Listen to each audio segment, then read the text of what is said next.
warahmatullahi wabarakatuh. Selamat sore, salam sejahtera bagi kita semua. Om Swastiastu, nama budaya, salam kebajikan. Perkenalkan, nama saya Muhammad Rijalwantu, jurusan Pendidikan Sejarah Universitas Negeri Gorontalo. Di sini saya akan membuat video mengenai sejarah pendidikan di Indonesia pada masa kolonial. Tetapi sebelum kita lanjut, terlebih dahulu saya ingatkan kepada saudara-saudara sekalian, teman-teman sekalian untuk dapat memberikan support kepada saya dengan cara subscribe, like, and share. Dan jangan lupa aktifkan lonceng notifikasi agar teman-teman semua bisa dapat melihat video-video terbaru dari saya. Oke, langsung saja kita masuk pada pembahasan kita kali ini, yaitu mengenai sejarah pendidikan pada masa kolonial. Tetapi di sini saya akan mengulas sedikit terkait sejarah pendidikan pada masa sebelum masa kolonial. Oke. Sejarah pendidikan di Indonesia dapat ditelusuri sejak zaman Hindu-Buddha pada abad ke-5 Masehi.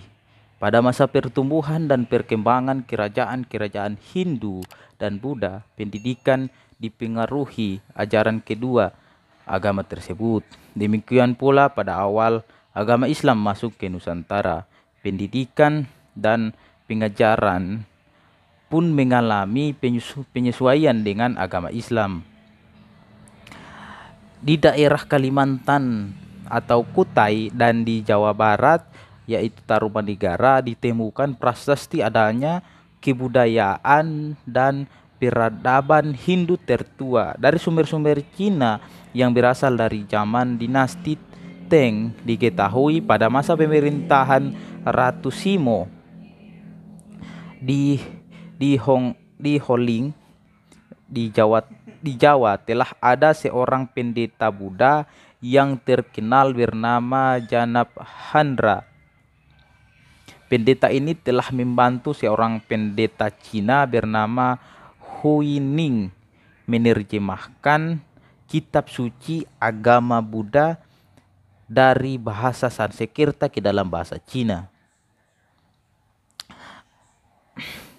Kemudian itulah pembahasan singkat mengenai pendidikan yang ada di Indonesia sebelum masa kolonial.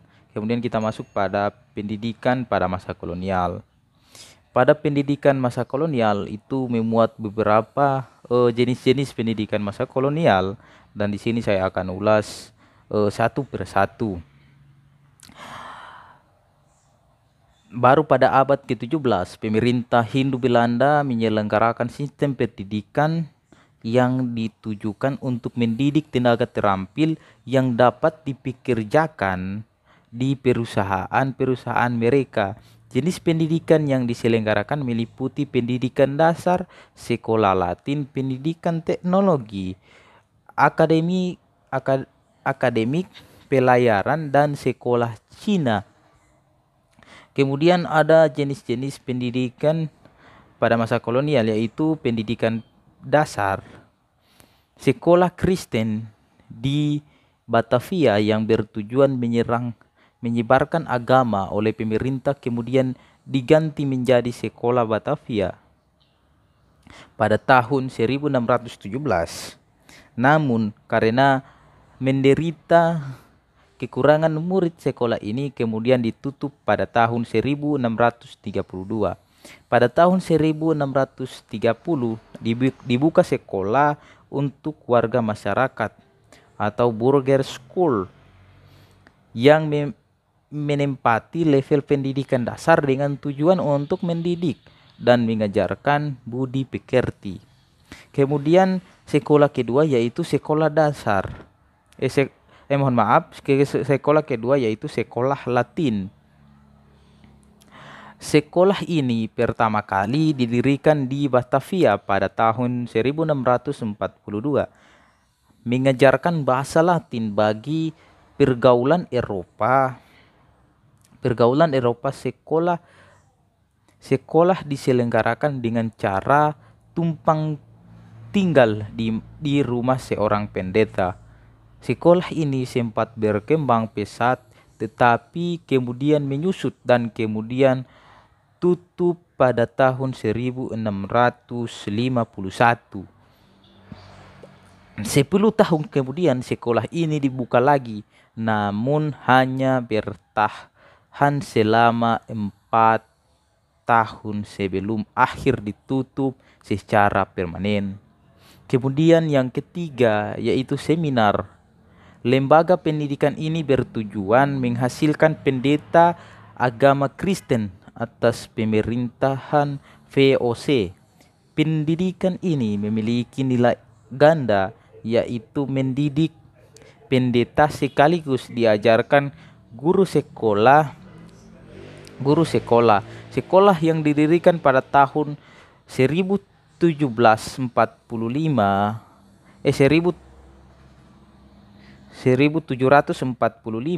bertahan selama 10 tahun. Setelah terjadi akumulasi jumlah guru sekolah ini pun ditutup dengan alasan penghematan. Materi yang diajarkan adalah bahasa Belanda, bahasa Latin, bahasa Melayu, bahasa Portugis, bahasa Ibrani, dan bahasa Yunani. Dan yang keempat yaitu akademik pelayaran. Lembaga ini didirikan dengan tujuan mendidik calon perwira pelayaran untuk 24 pemuda asal Eropa. Mereka mempelajari bahasa Melayu, Malabar, dan Persia. Mereka belajar bahasa untuk kepentingan navigasi pelayaran internasional. Lembaga ini didirikan tahun 1743 dan ditutup pada tahun 1755. Setelah menghasilkan para pelaut untuk kepentingan pelayaran perdagangan di Nusantara, beberapa di antaranya adalah pelaut pribumi. Dan yang keenam yaitu sekolah Cina. Sekolah ini diperuntukkan bagi penduduk keturunan Cina yang belum mendapat kesempatan memperoleh pendidikan. Pada tahun 1737 didirikan sekolah untuk masyarakat keturunan Cina dari keluarga miskin. Sekolah ini tidak berfungsi lagi akibat terjadinya peristiwa pembunuhan dan pemberontakan orang Cina pada tahun 1740. Pada tahun 1753 dan 1787, sekolah semacam ini didirikan kembali atas dukungan masyarakat keturunan Cina. Oke, itulah beberapa 6 jenis sekolah-sekolah pada masa kolonial. Dan untuk yang kedua yaitu politik pendidikan Hindia Belanda. Pertama, pada tahun 1808 memerintahkan kepada para bupati di Pulau Jawa agar memperluas jangka pengajaran di kalangan rakyat serta mendirikan sekolah di setiap distrik. Perintah itu belum sempat dijalankan karena 3 tahun kemudian pemerintah kolonial jatuh ke tangan Inggris. Pemerintah ini jelas memberi indikasi kepada masyarakat bahwa pendidikan dan pengajaran akan dikembangkan secara luas kepada masyarakat yang selama ini pendidikannya hanya dikuasai oleh warga Eropa dan kalangan Kristen. Kedua, pada tahun 1809 untuk pertama kali diselenggarakan pendidikan bidan, suatu pertanda bahwa pemerintah Hindu Belanda memiliki kepentingan kepada kesehatan rakyat. Para guru adalah kelompok dokter yang tinggal di Jakarta. bahasa Melayu digunakan sebagai bahasa pengantar dalam program pendidikan ini. Ketiga, pada tahun 1809, pemerintah Hindia Belanda menyadari bahwa bangkitnya nasionalisme dapat terjadi dengan penguatan basis kebudayaan tradisional. Oleh karena itu, didirikannya sekolah yang bertujuan memajukan tari-tarian rakyat. Di Cirebon didirikan sekolah ronggeng yang seluruh pembiayaannya menjadi tanggung jawab Sultan. Oke, baiklah, itu beberapa pembahasan terkait dengan sejarah pendidikan pada masa kolonial. Dan di sini perlu saya tegaskan bahwa pada masa kolonial semangat belajar rakyat Indonesia itu sangat kuat. Kita bisa lihat dari semangatnya belajar Raden Ajeng Kartini, yaitu di mana beliau giat sekali dalam membaca dan menulis buku. Maka dari itu sekarang kita yang sudah menikmati indahnya kemerdekaan, indahnya zaman modern yang sudah banyak pendidikan, sudah banyak beasiswa, maka marilah sama-sama kita